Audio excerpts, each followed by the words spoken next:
শনিবার গভীর রাতে আগরতলার জগন্নাথ বাড়ি এলাকায় 4টি গাড়ি রাতের আঁধারে ভেঙে দেয় কে বা কারা বলে জানা গেছে। খবরের পেয়ে রবিবার সকালে উপস্থিত হন পশ্চিম থানার পুলিশ, তার পাশাপাশি গাড়ির মালিকেরা।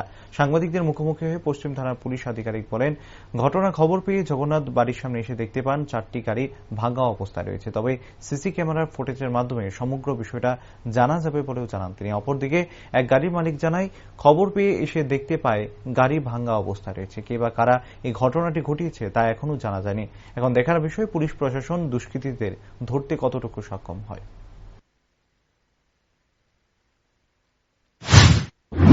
10-15 মিনিট আগে থানাতে একটা ফোন করে জানাইছি যে জগন্নাথ বাড়ি প্রেস ক্লাবের সামনে গাড়ি রাখছিল রাত্রেবেলা, আজকে সকালে দেখছে কে বা কাহারা ভাঙিয়ে দিয়ে গেছে।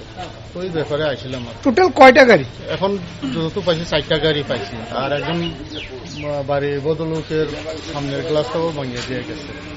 তো আমরা সিসি ক্যামেরাগুলি দেখুন, 2টাখানে সিসি ক্যামেরা দেখা গেছে, তো এগুলি এখনো কালেক্ট করতে পারছে না, কালেক্ট করে দেখুন।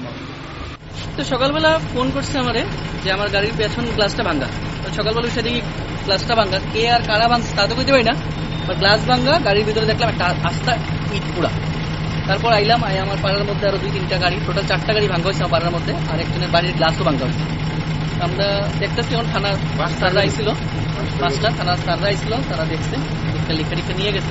থেকে আমরা দেখবো, দেখটা কি করার তা করবো।